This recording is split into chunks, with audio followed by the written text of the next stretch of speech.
Յատ հեքյատ գիշերը հիմա փակվում են աչքերդ, երբ կարդում եմ ահա փոքրիկ մի աշխարհ մեջը բարություն խոսող կենդանիներ հրաշքի միտում Քաչալ ոզնին Վաղգարնանը, երբ ծառերը դեռ ծածկված էին ձյունով, երիտասարդ ոզնիների տաքուկ բնում մեծ իրադարձություն եղավ։ Ծնվեց մի փոքրիկ ոզնի, որի անունը դրեցին Ոզնիկ։ Նորածինը սպիտակ էր և փափուկ, ինչպես խմորի գնդիկ։ Բայց ուրախ իրադարձությունը վերածվեց մեծ ողբերգության, երբ մայր ոզնին և հայր ոզնին հայտնաբերեցին, որ իրենց ձագուկը քաչալ է, փշեր չունի։ Մայր ոզնին, որ շատ երիտասարդ էր և կյանքի փորձ բոլորովին չուներ, հուսահատությունից լաց եղավ և ասաց. «Իմ խեղճ, փշազուրկ բալիկ»։ Հայր ոզնին, որը նույնպես շատ երիտասարդ էր և բացի դրանից շատ տաքարյուն, ընդհակառակը բարկացավ և բղավեց. Ինչպես թե, ինչ հայտարարություն, իմ տղան ծնվել է առանց փշերի, չի կարող պատահել, սա մեծ ամոթ է մեր ընտանիքի համար, չէ որ փշերը ոզնիների աշխարհում հզորություն և ուժ են նշանակում։ Սակայն տատիկ ոզնին ավելի համբերատար էր և բացի դրանից կյանքի մեծ փորձ ուներ։ Նա հանգիստ ձայնով ասաց. «Մի խառնվեք իրար, ոզնիները միշտ էլ ծնվում են առանց փշերի, դուք ուղղակի պետք է մի քիչ սպասեք և կերակրեք ձագուկին սննդարար ուտելիքով»։ Հետո հանկարծ ինքն էլ սկսեց կասկածել և շարունակեց ավելի անվստահ ձայնով. «Որից հետո, կարծում եմ, պետք է որ, ինձ թվում է փշեր կբուսնեն»։ Մայր ոզնին և հայր ոզնին այնքան հուզված էին, որ չլսեցին տատիկ ոզնու ասածները։ Մայր ոզնին նորից լաց եղավ, իսկ հայր ոզնին շարունակեց բղավել. «Ինչ ամոթ, ինչ խայտառակություն»։ Երիտասարդ ոզնիների առաջին զավակի ծնունդը մեծ նորություն էր ամբողջ անտառում։ Կենդանիները հետաքրքրությամբ հավաքվեցին ոզնիների բնի առջև, սակայն լսելով այնտեղից եկող աղմուկ աղաղակները, համբերատար սկսեցին սպասել։ Աղվեսներն ու կզաքիսները, որ միշտ երազում էին ոզնու միս համտեսել, քթի տակ գաղտագողի և չարությամբ ծիծաղեցին։ Նրանք չէին սիրում ոզնիներին, քանի որ քթները հաճախ էին ծակծկվել ոզնիների փշերից։ Սակայն նապաստակները, թռչունները, եղջերուները, սկյուռները ոզնիներին բարեկամ էին։ Նրանք հավաքվել էին ոզնիների բնի առջև, որ տեսնեն, թե ինչով կարող են օգնել։ Պստլիկ սպիտակ ոզնիկը իր ծնվելու պատճառով ստեղծված իրարանցումից անտեղյակ հանգիստ քնած էր։ Տատիկ ոզնին ամենափորձառուն էր ընտանիքում։ Նա առանց երկար-բարակ մտածելու բարուրեց նորածնին 4 տերևներով։ Մինչ մայր ու հայր ոզնիները իրենց ողբն էին անում, տատիկ ոզնին պինդ գրկեց ոզնիկին և գնաց բժիշկ փորսուղի մոտ։ Բժիշկ փորսուղը քննեց պստլիկին, նախ քթի ծայրին դրված ակնոցով, հետո մեծ խոշորացույցով։ Նա շատ ուշադիր զննեց ոզնիկի մաշկը, ապա նորածնի նուրբ մաշկը չվնասելու համար զգուշությամբ շուռումուռ տվեց նրան։ Ոզնիկը շարունակում էր խոր քնել։ Բժիշկ փորսուղը ժպտաց տատիկ ոզնուն և ասաց. «Ամեն ինչ կարգին է»։ Այնուհետև նա բացեց իր կողքին դրած անտառային կենդանիների բժշկական հարագիտարանը, հեշտությամբ գտավ այն հատվածը, որը վերաբերում էր նորածին ոզնիներին, և կարդաց տատիկ ոզնու համար. Ոզնիները ծնվում են առանց փշերի։ Նորածին ոզնիները պետք է կաթ խմեն և ուտեն շատ խնձոր ու տանձ, որից հետո փշերն աստիճանաբար կաճեն։ Տատիկ ոզնին թեթևությամբ շունչ քաշեց, ուրախանալով, որ ամեն ինչ կարգին է։ Նա շնորհակալություն հայտնեց բժիշկ փորձուղին, նորածնին կրկին բարուրեց չոր տերևներով եւ վերադարձավ իրենց բույնը։ Սկյուրները, թռչունները, նապաստակները, եղջերուները անհամբերությամբ սպասում էին բնի առջև։ Դե, ինչ ասաց բժիշկը, հարցրին նրանք։ Տատիկը դեռ բույնը չմտած, բոլորին պատմեց բժիշկ փորձուղի ասածը եւ հետո հանկարծ տխրեց։ Մեր խնձորները ու տանձերը վերջացել են։ Չգիտեմ, թե որտեղից պետք է գտնենք, որ կերակրենք պստլիկին։ Այ քեզ բան, չարությամբ ծիծաղեցին կզակիցներն ու աղվեսները։ Խնձոր ու տանձ ուտելուց պետք է փշեր բուսնեն։ Սակայն սկյուրները, եղջերուները, թռչունները եւ նապաստակները անմիջապես գնացին իրենց ձմեռային պահեստները եւ բերեցին ձմեռվա պաշարից մնացած խնձորներն ու տանձերը։ Ոզնիների ընտանիքը երջանկության մեջ էր։ Մայր ոզնին գրկել էր ոզնիկին եւ մեղ մորորում էր։ Անչափ շնորհակալ եմ, ասաց նա ժպտալով եւ սրբեց ուրախության արցունքները։ Այսքան միրգը բավական է իմ խեղճ փշազուրկ ձագուկին։ Ոզնիները, որ սովորաբար քնում են ցերեկները եւ ուտելիք են հայթայթում գիշերները, այնքան էին հոգնել, որ իրենք էլ պատրաստվեցին քնելու։ Սովորաբար հայր ոզնին շատ խորն է քնում, սակայն այս անգամ նա չկարողացավ քնել նորածնի չփչփոցից։ Ի վերջո հայր ոզնին վեր կացավ եւ նստեց մայր ոզնու կողքին։ Նրանք երկուսով սկսեցին դիտել քաչալ ոզնիկին, որը նախ մայր ոզնու գոգին պարկած կաթ խմեց, ապա խորշակով կերավ եղած բոլոր խնձորներն ու տանձերը։ Ոզնիկի չփչփոցը շարունակվեց ամբողջ գիշեր։ Որոշ ժամանակ անց տատիկ ոզնին եւ մայր ոզնին այլևս չդիմացան եւ հոգնածությունից քուն մտան։ Սակայն հայր ոզնին մնաց նստած, աչքերը հառած քնած ձագուկին։ Առավոտյան, ճիշտ այն պահին, երբ արևի շողերը թափանցեցին անտառային մառախուղի միջով, հայր ոզնին տեսավ, թե ինչպես կարճ, բայց շատ սուր փշիկներ դուրս եկան ոզնիկի փափուկ սպիտակ մաշկի միջից։ Հայր ոզնին հպարտությամբ նայեց իր ձագուկին եւ ասաց. «Ապրես տղաս»։ Ոզնիկը իհարկե առանց գիտակցելու իր քաջագործությունը անմեղ տեսքով քնած էր։ Հայր ոզնուն թվաց, թե իր ձագուկն ունի աշխարհի ամենագեղեցիկ եւ ամենափայլուն փշերը։ Նա խոր շունչ քաշեց, վերջապես պառկեց անկողնում եւ հանգիստ քուն մտավ։ Ոզնիների ընտանիքը ուրախ եւ երջանիկ էր, ձագուկ ոզնիով։ Իսկ ինչ ստացան չար աղվեսներն ու կզակիցները, որ երազում էին ուտել ձագուկին։ Նրանց միայն հասավ գիշերը ոզնիկի կերած տանձ ու խնձորի պոչիկներն ու միջուկները։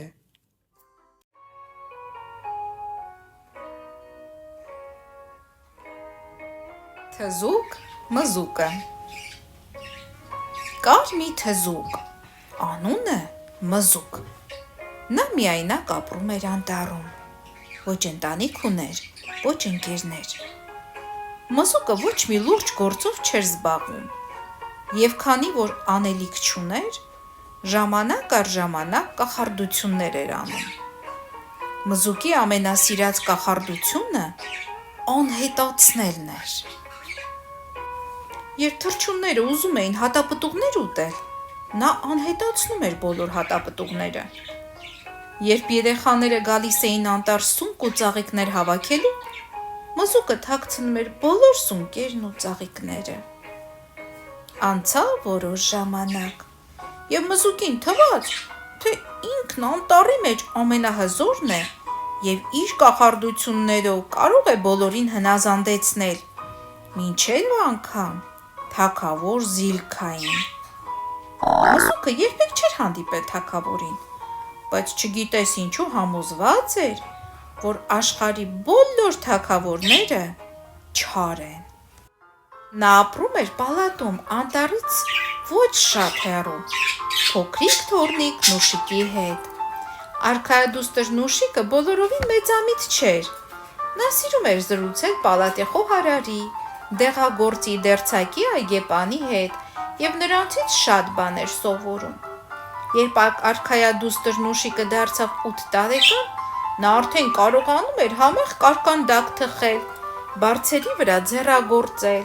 ծաղիկներ տնկել, դեղաբույսեր հավաքել, կազմակերպել սենյակների մաքրությունը և խոհարարի հետ շուկայում գնումներ անել։ Թագավորն ու իր թոռնիկը շատ կապված էին։ Ամեն երեկո թագավորը պատմում էր իր ճամփորդությունների մասին,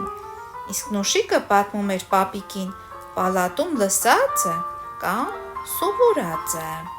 Դժբախտաբար մի օր թագավոր Զիլքան հիվանդացավ։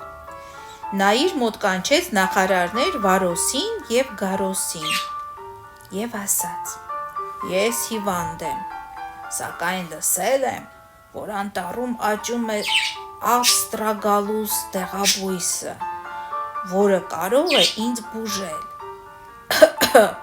Գնացեք անմիջապես և բերեք այդ դեղաբույսը»։ Նախարարները դուրս եկան թագավորի ննջարանից։ «Ես չեմ կարող գնալ, ես անտառում վախենում եմ», ասաց նախարար Վարոսը։ «Ես նույնպես չեմ կարող գնալ, ես էլ եմ վախենում», ասաց նախարար Գարոսը։ Նուշիկը լսեց այս բոլորը և ասաց. «Ես կգտնեմ աստրագալուս դեղաբույսը անտառում»։ Միայն ասացին նախարարները, թոթվեցին ուսերը և հեռացան։ Նրանք իրականում ուրիշ բան էին մտածում։ Թագավորը մահանում է, հիմա նոր թագավոր է հարկավոր։ Գուցե ես դառնամ թագավոր, մտածում էր նախարար Վարոսը։ Թագավորի վերջը եկել է, սակայն ես հաջողությամբ կարող եմ նրան փոխարինել, մտածում էր նախարար Գարոսը։ Մինչ այդ Նուշիկը հագավերարկուն վերցրեց զամբյուղը և ուղղվեց դեպի անտառ։ Անտառում տարօրինակ ձայներ էին լսվում։ Նուշիկն իրեն զգաց անօգնական և միայնակ։ Եթե երգեմ, չեմ վախենա, մտածեց աղջիկը և սկսեց երգել։ Կտվիլաղի սպահակ է ծաղկացեք ու կանաչում, մեր այր ու կանաչում, ոչ մեկից նա չի վախենում, չի կաշում, չի ամաչում, ու չի էլ ամաչում, չիկ չակ չակ, ձին ձանձան։ Թզուկ մզուկը լսեց երգը և տեսավ, որ մի աղջիկ ինչ-որ բան է փնտրում խոտերի մեջ։ Ահա, ապա մի տեսնեմ այս աղջիկը ինչ է փնտրում։ Նուշիկը մի քանի աստրագալուս գտավ և ուրախությամբ դրեց զամբյուղի մեջ։ Այ, այս անպիտան աղջիկն ուզում է իմ դեղաբույսերը փախցնել։ Ոչ մի դեպքում թույլ չեմ տա։ Նա չարախնդաց և ձեռքերը շփելով մռմռաց հատուկ կախարդական բառերը։ Հանկարծ անտառի բոլոր աստրագալուսներն անհետացան։ Նուշիկն այլևս ոչ մի աստրագալուս չգտավ։ Նա խուճապար վազեց այս ու այն կողմ։ Իզուր, բոլոր դեղաբույսերը չքացել էին։ Փոքրիկ աղջիկը հուսահատությունից լաց եղավ։ Ես չեմ կարողանում օգնել իմ թագավոր պապիկին։ Նա կմահանա և ես կմնամ մենակ։ Հեկեկաց Նուշիկը։ Թզուկն այնքան հուզվեց լսելով աղջկա խոսքերը, որ ինքն էլ սկսեց բարձրաձայն լաց լինել։ Թագավորը կմահանա իմ պատճառով, քանի որ ես թաքցրեցի աստրագալուսները, հեծկլտաց նա։ Նուշիկը լսեց ինչ-որ մեկի հեծկլտոցը հաստաբուն ծառի ետևից։ Նա փորձեց տեսնել, թե այդ ով է, բայց անտառում արդեն մթնել էր, ոչինչ չէր երևում։ Նուշիկը մոտեցավ ծառին, շոշափեց ծառի բունը, հետո հանկարծ բռնեց երկու մեծ ականջներ։ Փոքրիկ արքայադուստրը վախեցավ և դողացող ձայնով հարցրեց. Ո՞վ ես դու։ Ես թզուկ մզուկն եմ, բայց եթե իմանաս ինչ եմ արել, երբեք ինձ հետ բարի չես լինի, կքաշես իմ ականջներն ու կպատժես ինձ։ Ինչ ես արել, ասա ինձ, պնդեց Նուշիկը։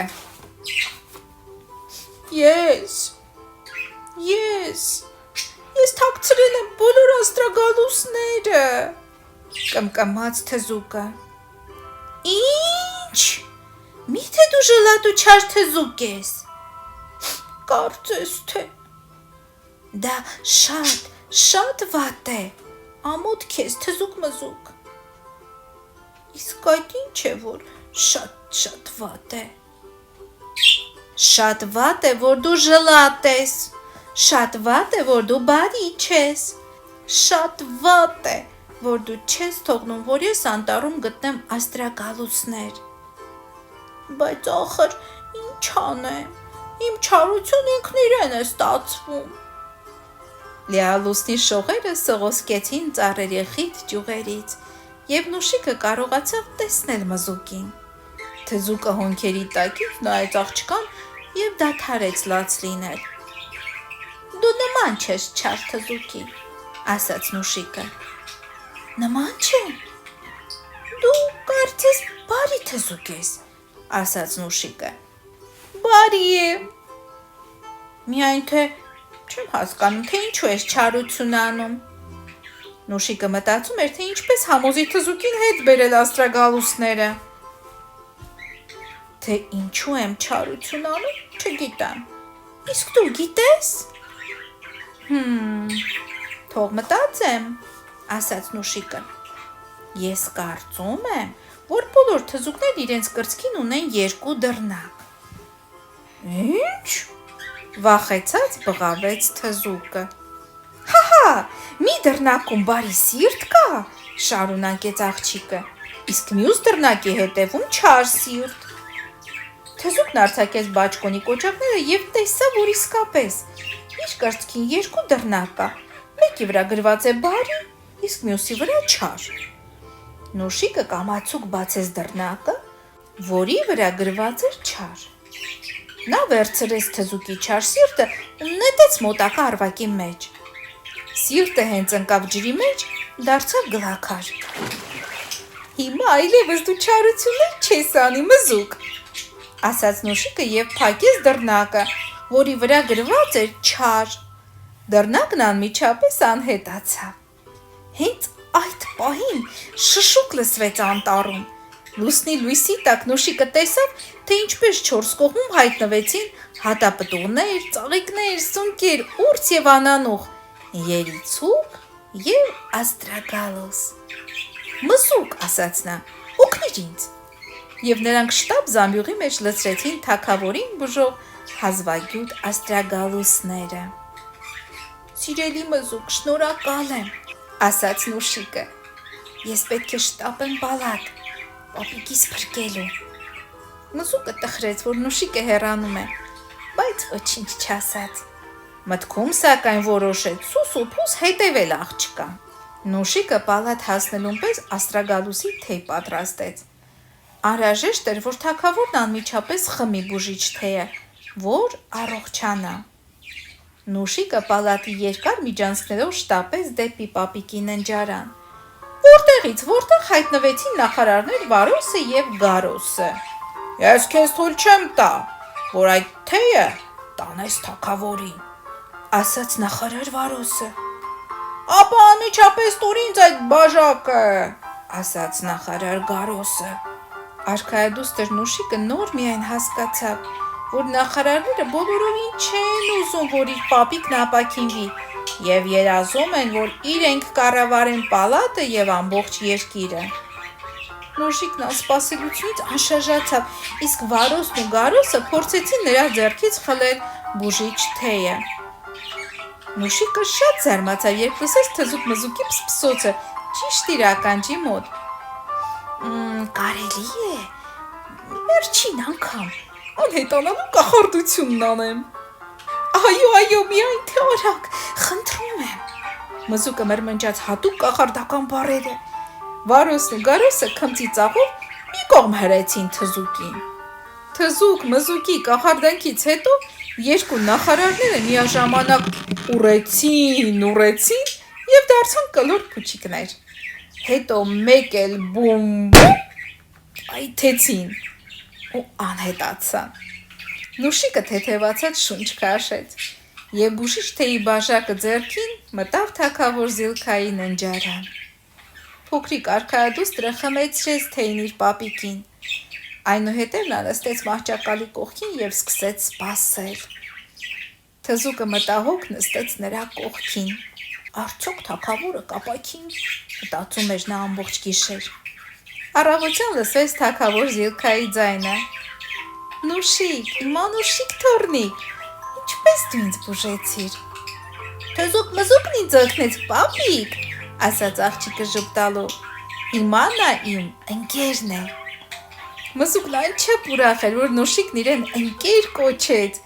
եւ հպարտությամբ նայեց թագավորին։ Ապրես մզուկ, դու բարի թզուկ ես, ասաց թագավոր Զիլքան եւ վեր կացավ անկողնուց։ Նա հագավ իր թագավորական կարմիր փափուկ հողաթափերը եւ քայլեց դեպի բաց պատուհանը։ Ինչ գեղեցիկ առավոտ է, ասաց նա եւ լիաթոք շնչեց թարմ օդը։ Ինչ գեղեցիկ հողաթափեր են, շշնջաց թզուկ մզուկը, շրջվեց դեպի պատը եւ մռմռաց հատուկ կախարդական բառերը։ Որից հետո հողաթափերն անհետացան թագավորի ոտքերից։ Դե, քանի որ հիմա ամեն ինչ լավ է ձեզ մոտ, ես պետք է հրաժեշտ տամ, ասաց չարաճճի մզուկը եւ ժպտաց։ Մզուկ, դու միշտ կարող ես մեզ այցելել, ասաց թագավորը։ Երբ մզուկը հեռանում էր, Նուշիկը զարմանքով տեսավ, որ թզուկի տաբատի աջ եւ ձախ գրպաններից ցցվել են երկու կարմիր գեղեցիկ հողաթափեր։ Շատ հետաքրքիր հեքիաթ եմ կարդալու։ Հարմար տեղավորվեք եւ ուշադիր լսեք։ Շատ տարիներ առաջ խորանդարում ապրում էր տարօրինակ կենդանիների մի ընտանիք։ Նրանք կոչվում էին շուշուներ։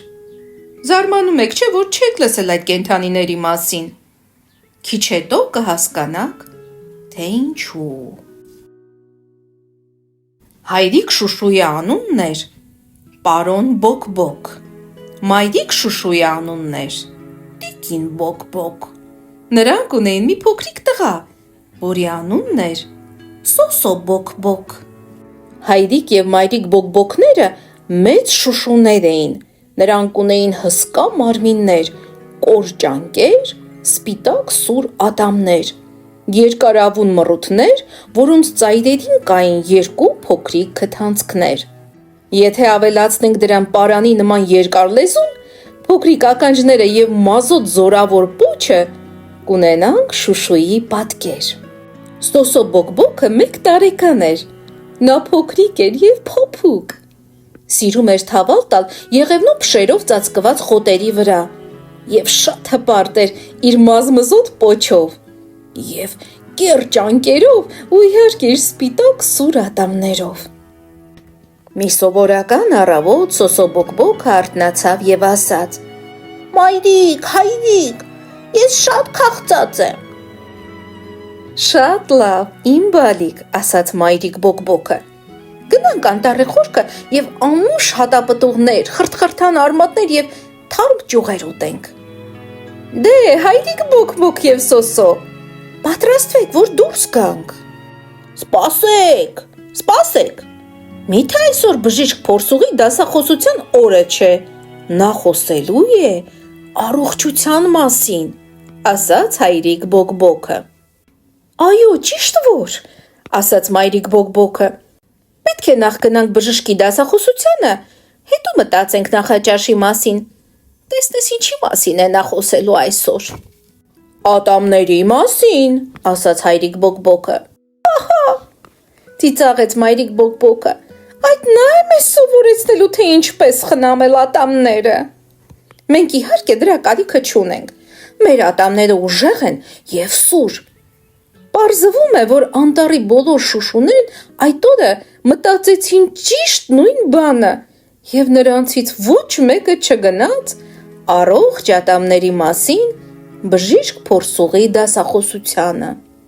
Այսպիսով Հայրիկ եւ Մայրիկ բոկբոկները եւ փոքրիկ Սոսուն դուրս եկան իրենց բնից եւ ճանապարհվեցին դեպի անտառի խորքը, որտեղ հատապտուղներն ավելի անուշ էին, արմատներն ավելի խրթխրթան են, ճյուղերը ավելի թարմ։ Բացօթյա համեղ նախաճաշից հետո բոկբոկների ընտանիքը քայլեց հետ դեպի իրենց բույնը։ Երբ վերադարձան, Մայրիկ բոկբոկն ասաց. «Ես շատ հոգնած եմ եւ չեմ կարող խոզանակել ատամներս»։ Հայրիկ բոկբոկն ասաց. «Ես շատ զբաղված եմ եւ չեմ կարող խոզանակել ատամներս»։ Սոսո բոկբոկն ասաց. «Ես շատ փոքրիկ եմ եւ չեմ ուզում խոզանակել ատամներս»։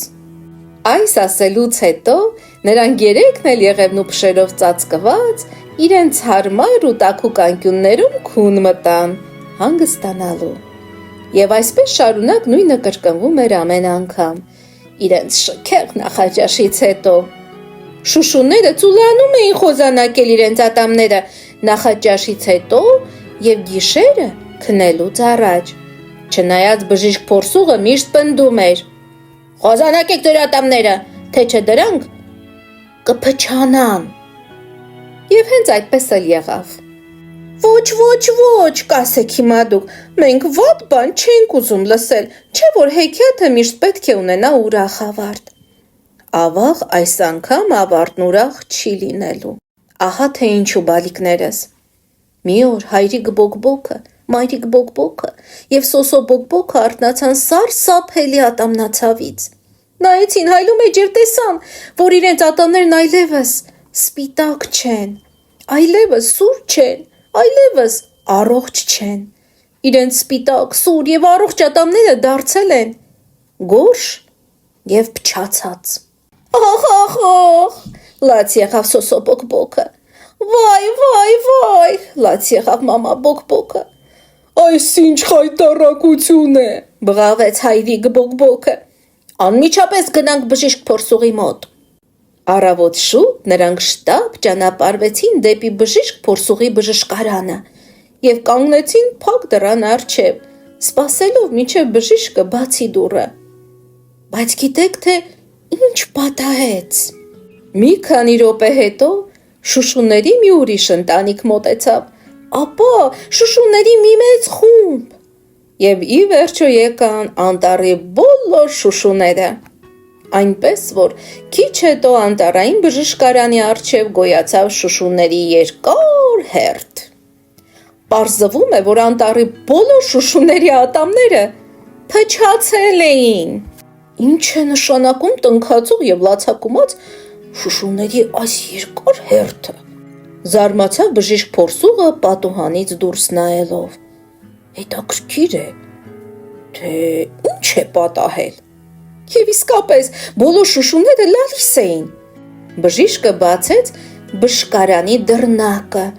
Առաջին հերթին նա ներս հրավիրեց բոկբոկների ընտանիքին։ Համեցեք ներս, պարոն բոկբոկ, տիկին բոկբոկ եւ դու, փոքրիկ բոկբոկ, ինչով կարող եմ ձեզ օգնել։ Հայրիկ եւ Մայրիկ բոկբոկները եւ Սոսուն բերանները մեծ բացեցին։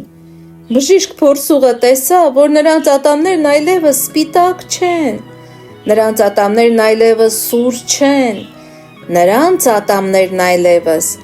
առողջ չեն։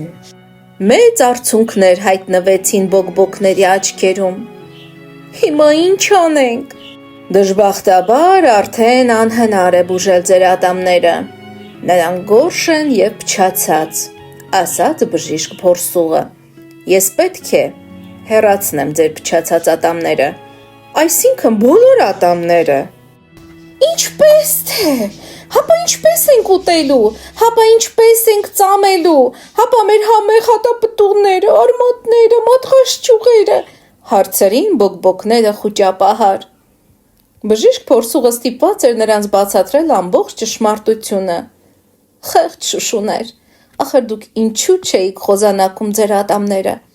Սրանից հետո ոչ մի հատապտուղ, ոչ մի արմատ, ոչ մի ճյուղ ձեզ համար։ Ինչ։ ահաբեկված ճչացին բոկբոկները։ Դե, ինչպես ձեզ բացատրեմ։ Դուք կարող եք ուտել այնպիսի բաներ, որ պետք չէ ծամել, ինչպես օրինակ պստլիկ մրջյուններ։ Անկարելի է, որ ես ուտեմ այդ թթու մրջյուններին, սարսափահար բղավեց մայրիկ բոկբոկը։ Անկարելի է, որ ես ուտեմ այդ անկարգ մրջյուններին, բղավեց հայրիկ բոկբոկը։ Սոսուն ոչինչ չասաց, բայց խորամանկ ժպտաց։ Նրա համար դա հրապուրիչ գաղափար էր, վազվզել պստլիկ մրջյունների հետևից և փորձել իր պարանանման կպչուն լեզվով բռնել նրանց։ Նա բացեց բերանը և նստեց ատամնաբուժական աթոռին։ Բժիշկ փորձուղը հեռացրեց Սոսոյի բոլոր փչացած գորշ ատամները։ Հետո աթոռին նստեց մայրիկ բոկբոկը։ Բժիշկը հեռացրեց նրա բոլոր ատամները, իսկ երբ հայրիկ բոկբոկը նստեց բժշկական աթոռին, նա փակեց աչքերը, որ չտեսնի, թե ինչպես է բժիշկ փորձուղը հանում իր փչացած ու գորշ ատամները։ Ախր ես ձեզ զգուշացնում էի, ախր ես ձեզ սովորեցնում էի, թե ինչպես մաքրել ատամները։ Չլսեցիք ինձ։ Այ, իսկ հիմա դուք ատամներ չունեք և ստիպված եք ուտել մրջյուններ, առանց ծամելու։ Սրանից հետո իմ կարծիքով ճիշտ կլինի փոխել ձեր շուշու անունը և կոչել ձեզ թերևս մրջնակերներ, ասաց բժիշկ փորձուղը։ Ինչ լավ անուն է, ասաց Սոսո բոկբոկը։ Ուղղակի հարմար անուն է մեր ներկա տխուր վիճակին, ասաց հայրիկ բոկբոկը։ Իսկ մայրիկ բոկբոկն այնքան հուզված էր, որ ոչինչ չկարողացավ ասել։ Բոկբոկներին ցտեսություն ասելուց հետո բժիշկ փորձուղն ընդունեց հերթում կանգնած բոլոր մյուս շուշուներին և հանեց նրանց ատամները։ Հետո խորհուրդ տվեց մոռանալ համեղ հատապտուղների, արմատների և ճյուղերի մասին և սկսել ուտել թթու անկարգ մրջյուններ։ Բացի դրանից նա բոլոր շուշուներին հայտնեց, որ նրանց նոր անունն է մրջնակերներ։ Այդ օրվանից հայրիկ և մայրիկ բոկբոկները և Սոսուն ստիպված էին իրենց երկար կպչուն պարանանման լեզուներով որսալ մրջյուններ և կուլ տալ, առանց ծամելու։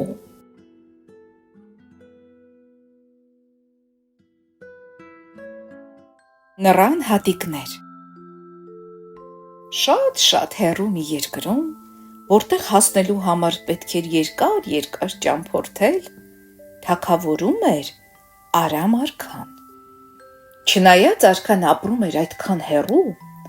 սակայն հայտնի էր աշխարհով մեկ։ Նա հայտնի էր իր 365 չքնաղ դուստրերով։ Մեկը մեկից գեղեցիկ էին արքայի դուստրերը, մեկը մեկից բարի և ժպտերես։ Նրանց համբավը հասել էր 365 երիտասարդ արքայազնների, որոնք տարբեր թագավորություններից հավաքվել էին և պատրաստվում էին գալու Արամ արքայի մոտ, արքայադուստրերի ձեռքը խնդրելու։ Գեղեցկուհի արքայադուստրերի համբավը դժբախտաբար հասավ նաև չար հրեշտ Սաթանին, որն իր սև ձիերի երամակով սրընթաց մտավ Արամ արքայի թագավորություն։ Սաթանը չար էր, տգեղ ու շատ խորամանկ։ Նա մութ գիշերով գաղտնի սողոսկեց արքայի պալատը և բարձրեց արքայադուստրերին։ Նա արքայադուստրերին կապեց իր ձիերի վրա, ինքն էլ ցատկեց իր ձիուն և հարայ գոռալով և մեծ փոշու ամպ բարձրացնելով անհետացավ։ Մինչև պալատն արթնացավ ձիերի դոփյունից, արդեն ուշ էր։ Գեղեցիկ արքայադուստրերին գտնելն արդեն անհնար էր։ Սաթան հրեշը ձիերի երամակը հասցրեց իր քարանձավ որջը, որտեղ մութ էր ու սարսափելի։ Արքայադուստրերն ահ ու սարսափից իրար կպան և սկսեցին լաց լինել։ Սաթանը նրանց փակեց քարանձավում և որոշեց այլևս երբեք բաց չթողնել։ Իսկ 365 ուրախ արքայազնների խումբը երգելով ու կատակելով վերջապես հասավ Արամ արքայի թագավորություն։ Նրանք զվարթ ու բարձրաձայն ծիծաղելով մտան քաղաք, ակնկալելով ուրախ հանդիպում գեղեցկուհիների հետ։ Սակայն դրա փոխարեն արքայազները տեսան քաղաքի բոլոր տների փակ պատուհանները։ Պատշգամբներից կախված էին սև դրոշներ։ Արքայազները պապանձվեցին եւ հասկացան, որ ինչ որ վատ բան է պատահել։ Նրանք արամարքային գտան սքի եւ տրտմության մեջ։ Ես պետք է գտնեմ իմ դուստրերին, բարկացած բղավեց արքան եւ վերջացրեց արքայազներին պատմել պատահածը։ Բերեք իմ զենքն ու զրահը։ Մենք կգտնենք Սաթանին եւ քո դուստրերին կփրկենք այդ չար հրեշից, ասացին արքայազները։ Նրանք զինավորվեցին եւ ճամփա ընկան հրեշ Սաթանին գտնելու։ Անցան շատ օրեր, մինչև արքայազները գտան Սաթանի քարանձավ որջը։ Սաթանը դուրս եկավ թուրը ձեռքին, սկսվեց կատաղի պայքար։ Մի կողմում ծեր Սաթանն էր, ուժեղ ու խորամանկ, իսկ մյուս կողմում արքայազներն էին երիտասարդ, համարձակ ու անվաղ։ Երկար ու դժվար ճակատամարտից հետո քաջերը հաղթեցին զազրելի Սաթանին։ Նրանք Սաթանի մարմինը թաղեցին գետնի տակ, խորը, որ չարը այլևս երբեք աշխարհ չգա։ Այնուհետև արքայազները մտան Սաթանի քարանձավ որջը։ Այնտեղ մռայլ էր, մութ ու ոչինչ չկար, բացի մերկ սառը պատերից։ Իսկ ուր են մեր գեղեցկուհիները, զարմացան քաջերը։ Քարանձավում ոչինչ չէր հուշում, թե որտեղ է հրեշը թաքցրել աղջիկներին։ Արքայազներից մեկը քարանձավի խորքում ինչ որ կարմիր բան նկատեց։ Բոլորը մոտեցան եւ տեսան մի նուռ։ Երբ դիպան, նուռը հանկարծ սկսեց պսպղալ եւ ճառագայթներ արձակել։ Հետո միանգամից ճաքեց մեջտեղից եւ նռան հատիկները գլորվեցին գետնին։ Ապա հրաշք կատարվեց, ամեն հատիկից մի աղջիկ դուրս եկավ։